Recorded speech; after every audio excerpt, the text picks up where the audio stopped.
It's another busy day for wildlife in the Cotswold Water Park, from otters making a welcome return to water voles staging a brave fight back. These creatures and many more are all very much at home here. It looks like the most natural of all environments, but it's only when you get a bird's eye view that you realise that much of the park was created not by nature, but by people in the quarrying industry. The water park has 150 lakes spread over 40 square miles. There are 18 nature reserves, 64 fishing lakes and 19 for water sports. Sitting astride the Wiltshire-Gloucestershire border, the water park is home to 22,000 people, and thousands more visit all year round for leisure and holidays. There was no real strategic plan until comparatively recently, but what's happening here now has a real cohesive energy. That owes a great deal to the support of today's mineral products industry. The locally based Hills Group first quarried here in 1919, way before the park was conceived. Since then, it's worked 15 sites and extracted nearly 20 million tonnes of sand and gravel to help feed the region's need for building materials. Across Wiltshire as a whole, the Hills Group has also delivered millions of pounds worth of landfill tax and other funding to wildlife and community causes. It also gives both practical support and enthusiasm. We are a local family company and we care passionately about the area from which we make our living. Our sustained financial support of the Cotswold Water Park Trust and the Wiltshire Wildlife Trust will ensure that we create wildlife habitats, not just for the current generations, but for future generations.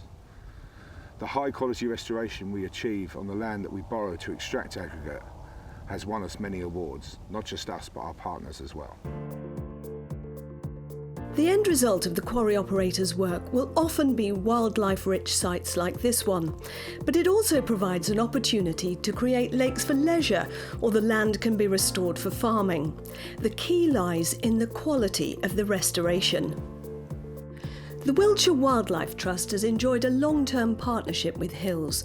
One of the projects that have benefited is this stunning nature reserve at Lower Moor Farm, which in turn is a gateway to several more. This is the most extraordinary site, an incredible place for wildlife. It's right on the edge of the Spine Road, easy access for people, and once they turn off they come in and they just find this amazing haven for the most diverse range of wildlife. We've got here some of the most wonderful gravel pits, which has the cleanest water, incredibly pure, which has some very rare plants in it. We've got orchids growing on the sides of the lake. We've got amazing birds. We've got otters living here as well.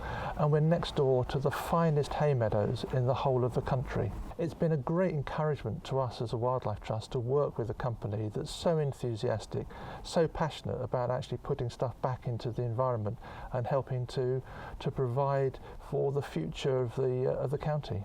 Other operators that have contributed significantly to the evolution of the water park include the Cullimore Group, Aggregate Industries, Hanson and Tarmac. This former Hanson site dates from the 1950s and is now a premier holiday location, as well as a valuable ecological habitat. Sites that have much to offer to wildlife also include this one being developed by the Cullimore Group at Marston Maisie. The plans here include a series of small lakes and wetlands. Gravel and quarrying, it's a finite thing. It doesn't last forever. You move on, but it's what you do with the land afterwards. And you know, we've got something happening at one of our sites, which will bring a leisure activity and a new sporting pursuit, which is becoming very hot. And there'll be, hopefully, if planning permits and councils approve, there'll be a world-class wakeboarding facility at one of our sites in this area. The job of managing the water park and masterminding its future rests with the Cotswold Water Park Trust. The Trust operates several nature reserves and has worked particularly closely with Aggregate Industries in building on the considerable wildlife potential at this site known as Cleveland Lakes. Its purchase by the Trust was part funded by the now defunct Aggregates Levy Sustainability Fund, which the industry and many beneficiaries would love to see restored. The reserve has a large area of reed bed, marsh swamp and willow carr. Other plans here include a rowing lake. You might well see otters here, and there's a good chance nowadays that you could spot water voles. The Trust has mounted a successful campaign to help the tiny creatures overcome the twin threats of habitat loss and predatory American mink invasion. Well, what we've done since the start of the project in 2002 is try and initially halt the decline of water voles in the Cotswold Water Park through habitat management and mink control. And now we're at a point where we're starting to see increases in numbers on the Thames catchment through the water park. Amongst the park's many facilities is the Gateway Centre, a place for rest, refreshment and information. The Cotswold Water Park Trust runs Gravel is Great sessions here to raise awareness amongst children of the industry's role. The Gateway Centre is such a focal point for visitors to the Cotswold Water Park. It's sort of geographically located in a really good position, and we get a lot of locals coming in here for information, but often for the first time visitor this area can be a little bit difficult to navigate round, and so by coming to the Gateway Centre they can pick up a map, pick up information and talk to volunteers who man the information desk at the weekends and during school holidays, and it's just, you know, I don't know where we would be without it actually. It's become such a crucial part of the water park. There's a lot more sand and gravel to be dug here over the coming years, and that will in turn mean a much larger park.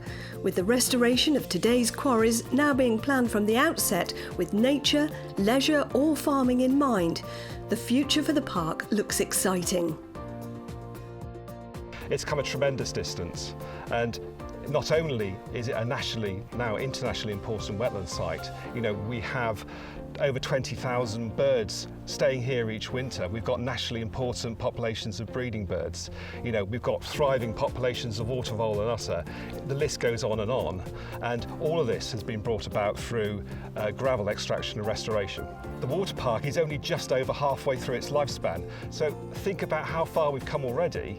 And then we've got to look forward over the next 20, 30, 40 years to effectively doubling the area and hopefully achieving a lot more.